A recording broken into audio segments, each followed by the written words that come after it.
Hi there, Mr. Holcomb here with another episode of The Math Behind the Modules. This is lesson 27, one-step equations, multiplication and division.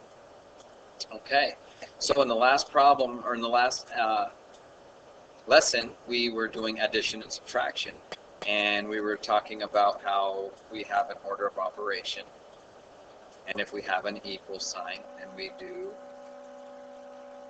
the inverse. Okay, so I'm just going to remind you of all this. So we're doing inverses whenever we go across an equal sign either direction. We do an inverse operation. The inverse of subtraction is addition. The inverse of addition is subtraction. The inverse of division is multiplication, and the inverse of multiplication is division. So now we are going to do the same thing. Last lesson, lesson 26, focused on subtraction and addition. This one will focus on division and multiplication. So number one says solve 3z equals 9 using a tape diagram and algebraic. So what I want to do is make a tape diagram. I want the whole thing to be 9. If I break that up and have another tape diagram right next to it, broken into 3 congruent pieces that I call C, C, and C, 3Z is equal to 9. So if I now substitute in a value for that, and I come up here, well then I know that to make 9, I'll get rid of this now. In order to get 9, I would have to have 3 and 3. And 3. 2 plus 2 plus 2 is 6. 4 plus 4 plus 4 is 12. 3 plus 3 plus 3 is the 9 we're looking for. So C equals 3. If 9 had to be split into 3 groups, how big would each group be? And it would be, each group would be 3. To demonstrate the value of Z using a tape diagram, that is what I have just done up here. Okay, so that's this. How can we demonstrate this algebraically? We write the equation 3c equals 9, and then when I look at my SAD map here, we have multiplication. 3z means 3 times some number z equals 9. Multiplication's inverse is division, so I'm going to divide by 3 on both sides. 3 divided by 3 is 1. 1 times z is simply z. 9 divided by 3 is 3. In order to make sure we got the right answer when we do a problem, we should always check. So then I go back in and replace C with my answer. See if it is true. 3 times 3 definitely is 9, so 9 equals 9. Okay. How does this get us to the value of Z?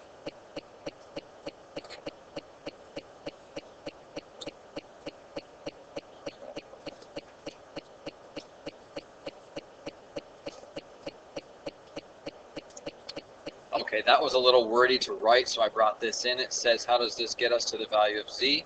The left side of the equation will equal Z because we know the identity property where A times B divided by B equals A. And that's why we were dividing by 3. So we can use this identity here. The right side of the equation will be 3 because 9 divided by 3 is 3. Therefore, the value of Z is 3. They were just explaining what was actually done. 3 divided by 3 will give us the identity 1, and 9 divided by 3 will give us 3. Okay. How can we check our answer? Well, I already did that. You substitute in your solution and solve. Example 2 says solve y divided by 4 equals 2 using a tape diagram and algebraic. So if I have a tape diagram, and I let this represent y divided by 4, and then I use another tape diagram right underneath it, same length, same size, call that 2.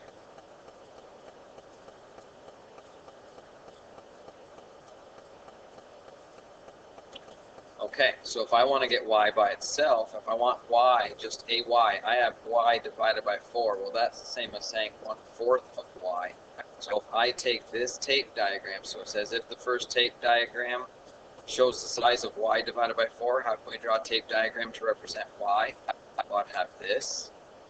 And then to that, I would add another one, same size, call that y divided by 4. Another piece, same size, call that y divided by 4. And then finally a fourth piece, call that y divided by 4. So all of these y divided by 4s, and there's 4 of them, so therefore drawing that tape diagram would be a diagram of the size this, that we would just simply call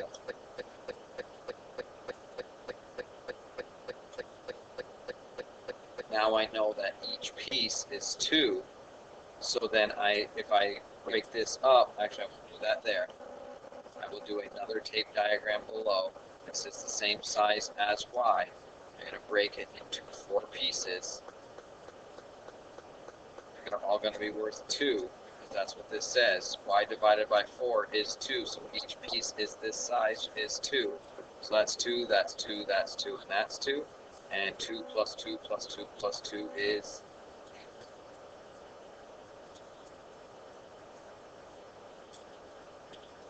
Okay.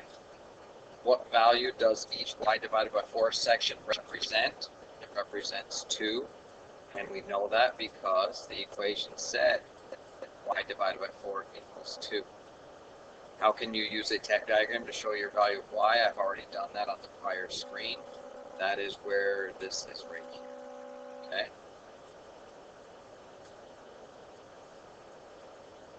How can we demonstrate this algebraically? That's what I would prefer to do.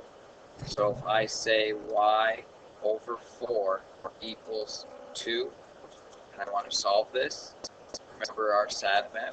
If we have division, the inverse of division is multiplication. So I'm going to multiply this by 4. And I remember that 4 is 4 over 1. So 4 times y is 4y. 1 times 4 is 4. And then the 4's cancel. And what I do to one side, I have to do to the other. So I get y equal to 8. And then I check it. I take 8. How does this help us find the value of y? By knowing that the inverse of dividing by 4 is the same is multiplying by 4, so the inverse of division 4 is multiplying by 4. Multiply 4 to one side, you multiply 4 to the other, and our y is isolated, and we get the value. How can we check our answer? We take our original equation, which was y divided by 4 equals 2. We substitute in 8 for my y. So we have 8 divided by 4 equals 2. And then 8 divided by 4 is 2. And 2 definitely does it. Okay. I'm going to skip the tape diagram one, but it says solve the following problem using a tape. I'm going to do all of these algebraic. So I have 3m equals 21. This is multiplication. The inverse of multiplication is division. So I'm going to divide by what m is being multiplied by. 3 divided by 3 is 1. 1 times m is m. 21 divided by 3 is 7. Okay, I find this much more practical, easier to do than a tape diagram. Hopefully you understand the concept. Now I'm going to check my solution. So I say 3 times my m, I'm replacing it, equals 21. And 7 times 3 is 21. So my solution checks.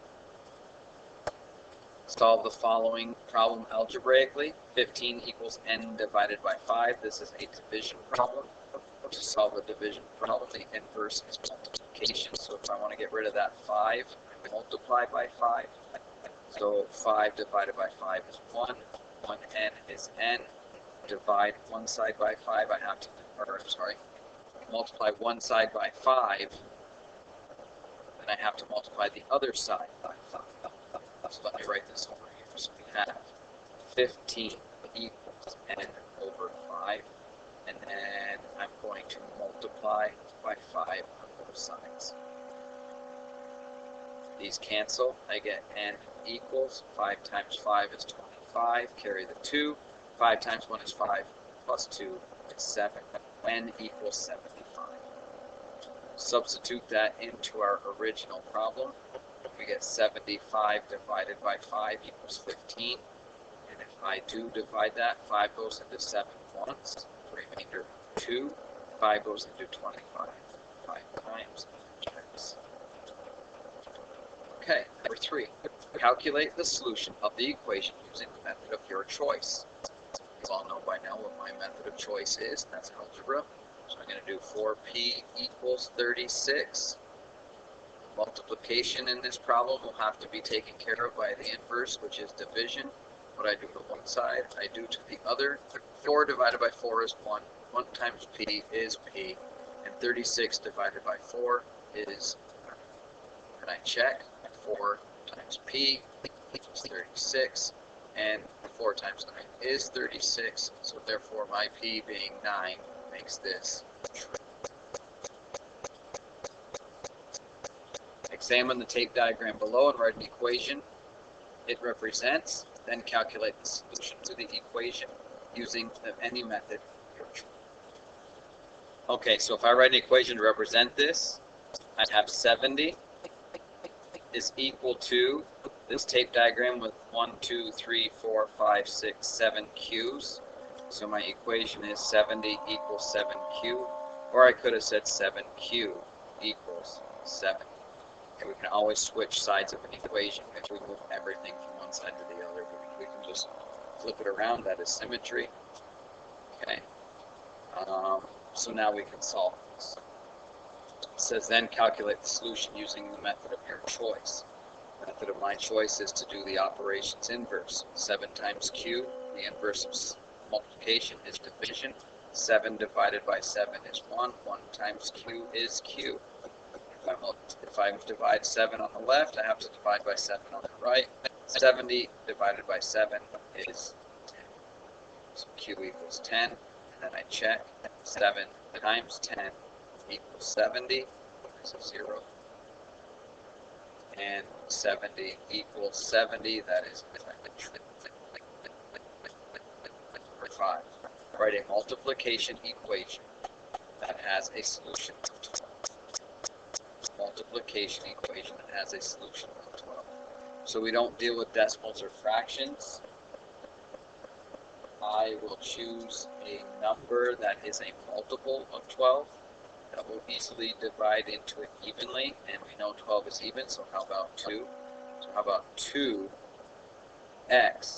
equals 12? So I wrote the multiplication equation that has a solution. Use a tape diagram to prove that your equation has a solution. So I would have a tape diagram.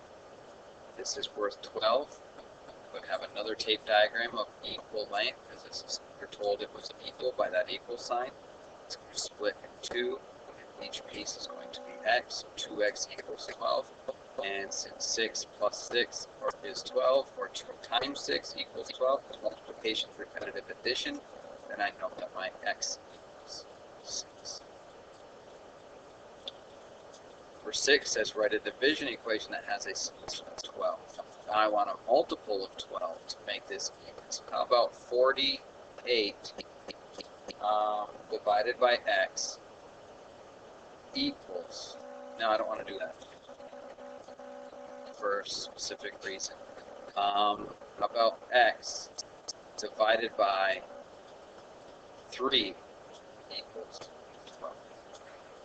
Okay, I don't want my unknown in the denominator yet. So here is an equation, x divided by 3 equals 12. And then it says, prove your equation has a solution of 12 using an algebraic method. So this is division, so I have to find the inverse. We multiply to get rid of my division.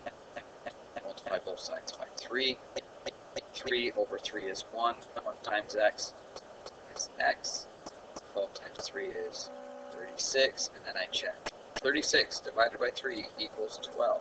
3 goes into 3 once, 3 goes into 6 twice, and in fact 12 does equal 12, so my answer was truly 36. Okay, and now that's the end of lesson 27. Your problem set.